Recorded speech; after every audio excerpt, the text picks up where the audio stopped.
Oke, bismillahirrahmanirrahim. Assalamualaikum warahmatullahi wabarakatuh semuanya. Untuk pembelajaran hari ini kita akan membahas tentang kinematika satu dimensi. Dan kita akan membahas soal-soal multi representasi. Nah, soal yang akan kita bahas di video kali ini adalah soal nomor 1 sampai nomor 6 untuk representasi matematis. Oke, ini soal nomor 1. Jadi diketahui ada benda yang bergerak sepanjang garis lurus dengan posisi setiap saat mengikuti persamaan berikut. Jadi posisi setiap detiknya adalah 6 ditambah dengan 4T dikurang dengan T kuadrat. Yang dicari di soal adalah perpindahan yang dialami oleh benda selama selang waktu 3 sekon pertama. 3 sekon pertama itu berarti dari detik 0 hingga detik ketiga dia bergerak. Berapa perpindahannya? Kan gitu. Nah, ini bagaimana cara mencarinya? Jadi kalau misalkan detik ke 0 dia di sini, terus detik ketiga dia di sini, maka yang kita sebut perpindahan itu adalah dari sini ke sini. Kan gitu. Nah, berarti namanya perpindahan kan perubahan dari awal ke akhir. Maka nyarinya gimana? Udah, kita cari posisi akhirnya dikurang dengan posisi awal. Nah, yang harus kalian ingat adalah ini. Ini ketika catat perlu kalian tuliskan ya. Kinematika itu adalah pelajaran paling gampang di fisika. Gitu ya. Salah satu pelajaran yang paling gampang. Kalau paling gampang berarti yang lain agak lebih sulit. Jadi salah satu pelajaran yang gampang gitu ya, gitu ya. Yang lain kan banyak yang gampang, bahkan rata-rata kan gampang semua. Jadi kinematika itu pelajaran yang gampang. Kenapa? Karena di kinematika itu tidak ada hukum, tidak ada postulat, tidak ada azas dan seterusnya yang harus kita patuhi. Jadi di kinematika soal segampang hingga sesulit apapun cukup kembali ke definisi. Jadi catat baik-baik bahwa soal kinematika ketika kalian menyelesaikan adalah langsung ingat apa definisi dari besaran yang ditanyakan. Gitu aja ya. Nah, di sini yang ditanya adalah perpindahan. Kita ingat apa sih sebenarnya perpindahan? Perpindahan itu sama saja dengan perubahan posisi, kan gitu. Nah, perubahan posisi kalau kita simbolkan namanya perubahan itu kan delta. Posisi kalau dia bergerak ke arah sumbu X ya berarti X. Kalau dia bergerak ke atas bawah berarti sumbu Y ya berarti posisinya adalah Y dan seterusnya. Berarti yang dicari di sini adalah delta X. Nah, namanya delta atau perubahan itu kan berarti akhir kurang awal. Berarti posisi akhir dikurang dengan posisi awal. Nah, karena dia bergerak dari detik 0 sampai 3, berarti awalnya 0, akhirnya 3. Maka X final ini maksudnya adalah X ketika detik ketiga dikurang dengan X inisial itu berarti X ketika detik ke 0. Maka dari sini kita cari berapa X ketika 3, berapa X ketika 0. Nah, kita cari dulu X ketika 0. X ketika 0 berarti kita masukkan ini dengan harga T-nya adalah 0. Kan gitu. Berarti 6 ditambah dengan 4 dikali 0 dikurang dengan 0 kuadrat. Berarti kan 6. 6 meter. Tanda positif berarti dia ke kanan. Kan gitu ya. Ini 6 meter dan ini tandanya adalah positif. Berarti dia ke kanan. Terus X ketika detik ketiga. Berarti 6 ditambah dengan 4 dikali 3 dikurang dengan 3 kuadrat. Gitu ya, berarti 9. Nah, ini nanti dicek ketika detik ketiga adalah 9 meter. Berarti perpindahannya adalah 9 meter dikurang dengan 6 meter. Berarti 3 meter. Dan dia positif, berarti dia menandakan kalau dia berpindah sejauh 3 meter ke arah kanan. Maka jawabannya adalah yang A. Gitu ya, kembali ke definisi. Selanjutnya, dengan soal yang sama, jadi masih sama dengan tadi, yang ditanya adalah berapa jarak tempuh yang dialami benda selama 3 sekon pertama. Oke, bagaimana cara mencarinya?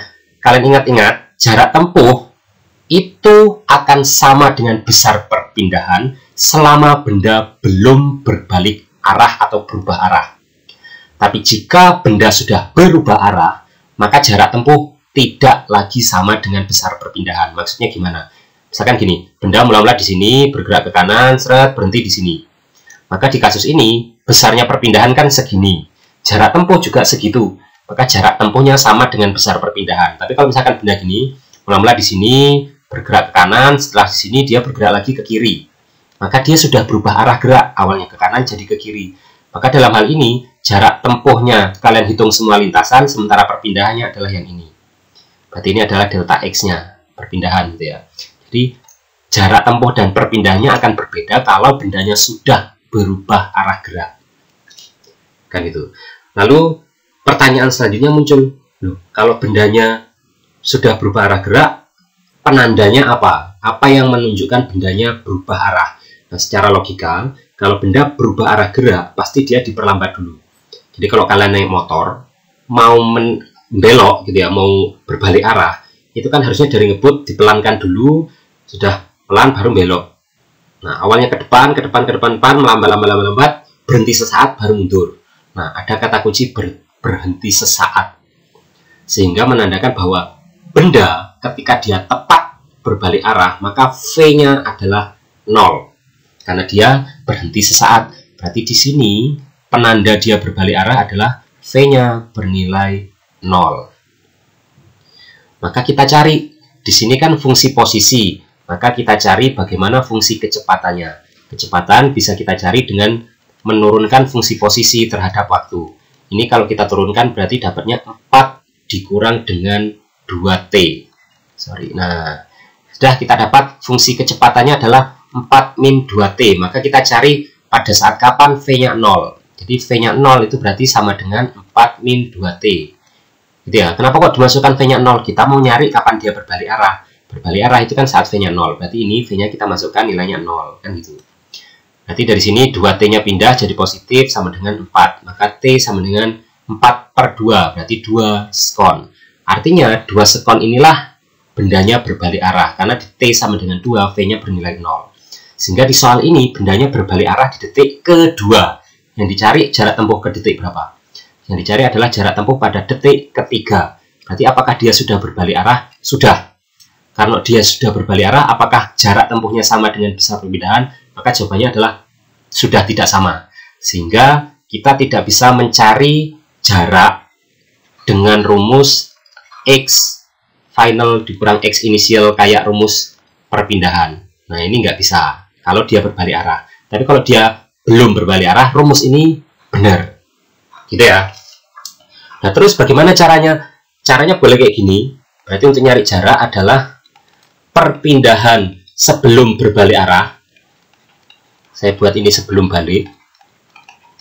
Ditambah dengan perpindahan dia setelah berbalik arah. Nah, sebelum berbalik arah berarti kan dari sini ke sini, dari detik 0 sampai detik kedua. Berarti perpindahannya adalah perpindahan dari detik 0 sampai detik kedua. Ditambah dengan setelah berbalik arah dari sini ke sini adalah dari 2 ke 3. Berarti perpindahan dari detik kedua sampai detik ketiga. Maka untuk yang ini rumusnya adalah X ketika 2 dikurang dengan X ketika 0. Nah, kan rumus perpindahan tadi. Ditambah dengan X ketika 3 dikurang dengan X ketika 2. Nah, ini langsung ya kalian hitung sendiri nanti ketika 0 tadi kan sudah dapat 6 meter. X ketika 2 nanti silahkan kalian hitung. X ketika 2 adalah 10 meter. Nah, X ketika 3 tadi kan sudah dapat nilainya adalah 9 meter. Nah, maka dari sini tinggal kita selesaikan. Berarti ini 10 dikurang dengan 6 ditambah dengan 9 dikurang dengan 10. Ya, berarti sama dengan 4 ditambah dengan, oh sorry, karena dia berbalik arah dan jarak tempuh itu kan besaran skalar ya, tidak punya arah. Sedangkan tanda positif negatif pada perpindahan itu hanya menunjukkan arah. Maka ini perlu diingat adalah besarnya perpindahan. Jadi kita mutlakkan. Karena nanti kalau negatif ya tetap kita jadikan positif. Berarti 4 ditambah dengan nilai mutlak dari negatif 1. Udah, berarti kan 4 ditambah dengan 1. Berarti 5 meter. Maka perpindahannya adalah, jarak tempuh ketika 3 sekon pertama adalah 5 meter. Nah, ini kalau kita pakai matematis. Kalau kita mau pakai grafik bagaimana? Nah, kalian sudah belajar bahwa untuk nyari perpindahan atau jarak tempuh dan seterusnya itu tinggal hitung luas grafik V terhadap T. Nah, coba dari sini ketika T-nya 0, ya, kita dapat persamaan V tadi nilainya adalah 4 dikurang 2T. Ketika T-nya 0, berapa V-nya? Ketika T 0, maka V sama dengan 4. Oh, berarti di sini gitu ya misalkan. Ini 4, maka dia ketemunya di sini. Terus, kapan V-nya bernilai 0? Nah, ini kan dapat ketika T-nya 2. Kita misalkan T2 adalah di sini. Berarti V-nya 0, T-nya 2, berarti dia ketemu di sini. Terus yang dicari soal adalah ketika T-nya 3. Ketika T-nya 3, berarti V-nya berapa? 4 dikurang dengan 2 dikali dengan 3. Berarti 4 dikurang 6. Maka dapat negatif 2. Negatif 2 katakanlah di sini. Berarti ini min 2. Ini katakanlah 3-nya di sini. Berarti dia ketemunya kan di sini. Nah, kurang lebih gini. Maka ini kita cari seret. Nah, kurang lebih bentuk grafiknya lurus seperti ini. Nah, terus untuk nyari bagaimana? Nah, ini luas daerah yang dibatasi kurva pada grafik itu menunjukkan perpindahan. Nah, ini kan dari daerah atas, berarti perpindahan positif. Perpindahan positif artinya apa? Artinya dia bergerak ke kanan. Terus yang ini, luas yang daerah dibatasi kurva dengan grafik yang di bawah, ini adalah perpindahan yang bernilai negatif. Apa artinya perpindahan negatif? Perpindahan negatif berarti bendanya bergerak ke kiri. Kan gitu. Berarti ini kalau kita cek, perpindahan positif ini adalah yang ini. Ya, yang ke kanan. Dan ini kalau kita hitung adalah nilainya yang ini. Kalau yang negatif, berarti yang sebaliknya. Gitu ya. Maka kita hitung berapa luasnya. Ini kan nyari luasnya setengah alas kali tinggi. Berarti setengah kali alasnya panjangnya 2, tingginya 4. Berarti wes 4. Nah, 4 ini kan cocok dengan ini. Gitu ya. Berarti ini 4. Terus yang ini satunya. Berarti setengah kali alasnya adalah 1. Ini dari 2 ke 3 kan 1. Tingginya adalah min 2. Berarti hasilnya adalah 1 meter. Negatif 1 meter artinya. Nah, berarti dia berpindah ke kiri sejauh 1 meter. Ini kan sama dengan ini. Udah, berarti kalau nyari jarak tempuh tinggal dijumlahkan. Berarti 4 ditambahkan dengan 1. Tapi kalau nyari perpindahan, tanda negatifnya tetap harus ditulis. Berarti perpindahan dari detik 0 sampai detik ketiga adalah sebesar 3 meter dan positif. Nah, itu sesuai dengan jawaban yang nomor 1 tadi. Gitu, jadi nyari jarak tempuh, boleh dihitung pakai matematis, yaitu perpindahan sebelum balik ditambah dengan perpindahan setelah balik. Atau dihitung dengan grafik V terhadap T. Gitu ya, saya harap bisa dipahami. Selanjutnya soal nomor 2. Benda bergerak sepanjang garis lurus dengan posisi seperti ini. Yang ditanya adalah berapa kecepatan rata-rata yang dialami benda selama 3 sekon pertama. Oke, langsung recall pengetahuan. Kecepatan rata-rata, apa ya rumusnya? V average atau kecepatan rata-rata itu kan dirumuskan sebagai perpindahan yang dialami oleh benda per selang waktu tempuh. Nah, perpindahan yang dialami benda, ini karena yang dicari adalah 3 detik pertama, berarti 0 sampai 3. Dan V rata-ratanya dari 0 sampai 3. Berarti tinggal kita ingat tadi, di soal nomor 1, perpindahan dari detik 0 sampai detik ketiga itu adalah 3 meter ke kanan. Berarti ini 3 meter. Gitu ya. Terus, selang waktunya 0 sampai 3, berarti kan 3 kurang 0. Sekon. Berarti 3 meter dibagi dengan 3 sekon. Berarti 1 meter per sekon. Tandanya adalah positif. Positif itu bermakna dia ke kanan. Berarti jawabannya adalah yang A. Oke, soal selanjutnya adalah kecepatan benda pada saat T sama dengan 3 sekon. Bagaimana cara nyarinya? Nah, ini sebenarnya kalau bentuk matematis gampang. Coba kita gunakan cara pertama. V sesaat itu bisa dirumuskan sebagai turunan X terhadap T. Itu ya, bedanya kalau rata-rata, V average atau rata-rata itu kan delta. Jadi pakai delta, kalau sesaat pakai turunan. Nah, X-nya kita turunkan berarti dapat 4 dikurang dengan 2T. Wes, dapat ini. Yang dicari adalah ketika T 3 sekon. Berarti dari sini, V ketika T-nya 3 adalah 4 dikurang dengan 2 dikali 3. Berarti sama dengan negatif 2 meter per sekon. Tanda negatif menunjukkan kalau dia ke kiri. Maka jawabannya adalah 2,00 ke kiri. Oke, selanjutnya. Ini yang dicari adalah kelajuan rata-rata benda selama 3 sekon pertama. Nah, langsung diingat, kelajuan apa rumusnya?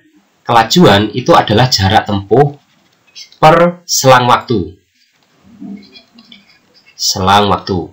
Ingat ya, jarak tempuh. Bedakan antara kelajuan dengan kecepatan. Kalau kecepatan hubungannya dengan perpindahan. Kalau kelajuan hubungannya adalah dengan jarak tempuh. Nah, di soal yang nomor 2 tadi, kita dapat bahwa jarak tempuhnya adalah sebesar 4 meter. Ya, kalau nggak salah. Oh, 5 meter. Jadi 3 detik pertama jarak tempuhnya adalah 5 meter. Selang waktunya, karena ini 3 ya berarti 3 sekon gitu ya. Nanti 3 dibagi 5 berapa? 1,667. 1,66666 gitu ya. Berarti 1,67 meter per sekon. Maka jawabannya adalah yang B. Soal terakhir untuk yang representasi matematis. Benda bergerak sepanjang garis lurus dengan posisi setiap saat mengikuti persamaan ini. Nah, dari sini yang dicari adalah pergerakan bendanya bagaimana selama 3 sekon pertama. Nah, kita cek. Karena yang dicari ini kelajuannya berkurang atau bertambah, kita coba cari percepatan. Ingat, sebenarnya di kinematika itu ringkasannya hanya gini. Kinematika itu yang ditanya variabelnya sebenarnya kan posisi, kecepatan, dan percepatan. Nah, kalau nyari nyari kecepatan yang diketahui posisi, berarti kecepatan adalah turunan posisi terhadap waktu. Nah, kalau kita nyari percepatan dari kecepatan, berarti percepatan adalah turunan kecepatan terhadap waktu. Kan gitu aja. Nah, ini diingat urut-urutannya. Berarti dari sini kita turunkan dapat V-nya ya. Berarti V dx per dt. Dengan cara yang sama seperti tadi, berarti ini 4 dikurang dengan 2T. Ini kalau kita turunkan lagi, berarti A sama dengan negatif 2 meter per sekon kuadrat. Nah, percepatan bertanda negatif apa maksudnya? Hati-hati, siswa seringkali menyebut bahwa A negatif adalah perlambatan. Maka kalian kalau tidak hati-hati pasti menjawab setiap detik kelajuan benda selalu berkurang 2 meter per sekon. Karena dia mengatakan kalau A negatif adalah perlambatan, berarti menunjukkan kelajuannya berkurang. Nah, itu keliru. Ya, jadi tidak selalu. Maka kita cek dulu bagaimana bentuk grafik V terhadap T-nya. Nah, tadi kan sebenarnya sudah kita cari di soal nomor 2, V terhadap T. Nanti bisa dicek lagi. V terhadap T dengan cara yang sama tadi. Ketika T-nya 0, V-nya adalah 4. Kemudian ketika T-nya 2, V-nya 0. Berarti T2 misalkan di sini. Kemudian ketika T-nya 3. Karena di soal yang dicari selama detik ketiga ya. 3 sekon pertama. Berarti ketika detik ketiga, V-nya adalah min 2. Berarti dia ketemu di sini. Oke. Nah, kita cek. Dari sini, dari detik 0 sampai detik kedua, ini kurva V terhadap T-nya adalah di atas sumbu T. Artinya V-nya positif. Ini V-nya selalu positif. V selalu positif, apa artinya? Tanda positif negatif pada V menunjukkan arah gerak. Berarti V bertanda positif, itu berarti bendanya bergerak ke kanan. Terus dipercepat atau diperlambat. Nah, kalian perhatikan. Dari sini ke sini, dari titik 0 sampai 2, V-nya mula-mula 4. Terus menjadi 0. Dari 4 jadi 0, itu makin cepat atau makin lambat.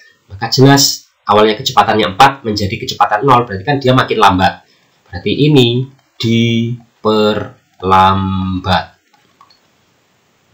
Nah, kita cek lagi. Dari detik 2 sampai detik ketiga, kurva V terhadap T-nya di bawah sumbu T. Berarti V-nya bertanda negatif. V bertanda negatif berarti bendanya bergerak ke arah kiri.